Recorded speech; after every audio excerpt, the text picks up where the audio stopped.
추석을 앞두고 요양병원에는 오랜만에 가족을 만나려는 면회객들의 발길이 이어지고 있습니다. 비대면 면회뿐 아니라 양측이 백신 접종을 완료한 경우는 대면 면회도 가능하다고 하는데요. 현장에 나가 있는 취재기자 연결합니다. 김다연 기자. 네, 경기도 광주의 요양병원 앞에 나와 있습니다. 네, 그곳에서도 면회가 현재 진행되고 있는 거죠? 네, 그렇습니다. 오전 10시부터 면회가 시작이 됐는데요. 제 뒤로 보이는 정문에서는 비대면 면회가 진행이 됩니다.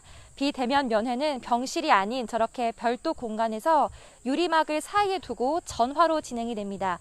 면회 시간은 20분으로 제한됩니다. 오늘 이곳에서는 대면과 비대면 면회 모두 17건이 진행이 됩니다. 제가 오전에 이곳을 찾은 면회객들을 만나봤는데 2달 반 만에 엄마 얼굴을 본 아들은 쌓인 그리움을 감추지 못했습니다. 말씀 같이 들어보시겠습니다.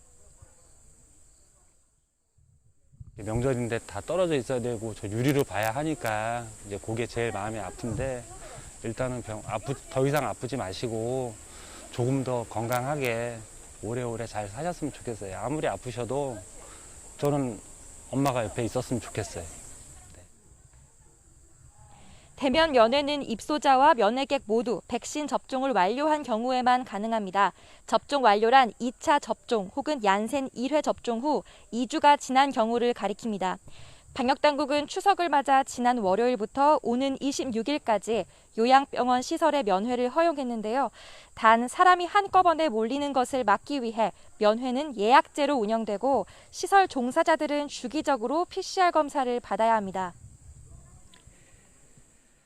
네, 추석 연휴를 맞아서 일부 방역 조치가 완화된 터라 추가 확산 우려도 큰 게 사실입니다. 수도권 확산세가 여전히 잡히질 않고 있죠. 네, 그렇습니다. 특히 시장 관련 집단 감염이 눈에 띕니다. 지난달 31일 첫 확진자가 나왔던 서울 송파구 청과물 시장과 관련한 확진자는 300명 가까이 나왔습니다. 하루 새 서울에서만 54명이 늘었는데 확진자 가운데 종사자가 대부분입니다. 서울시는 연휴 기간 경매를 중단하고 코로나19 검사를 실시해 음성이 나와야만 업무 복귀를 하게 하는 등 대응에 나섰습니다. 이 밖에 강서구와 중구의 전통시장에서도 2자릿수 감염자가 나왔습니다. 추석을 앞두고 시장 많이들 찾으실 텐데 개인 방역 철저히 해주셔야겠습니다. 실내 체육시설과 직장, 학교 등 일상 공간에서 감염 사례는 계속 나오고 있습니다. 서울 송파구의 실내 체육시설과 관련해서는 30명이 넘는 확진자가 나왔습니다. 서울 성동구에서는 직장 관련 감염이 발생해 종사자 등 15명이 확진 판정을 받았습니다. 서울 강동구의 고등학교 관련 누적 확진자는 21명으로 늘었습니다. 방역당국은 이번 연휴를 기점으로 수도권에 집중된 유행이 비수도권으로 빠르게 번지지 않을지 걱정하고 있습니다.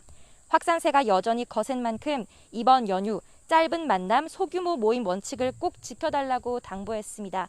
지금까지 경기도 광주의 요양병원 앞에서 YTN 김다연입니다.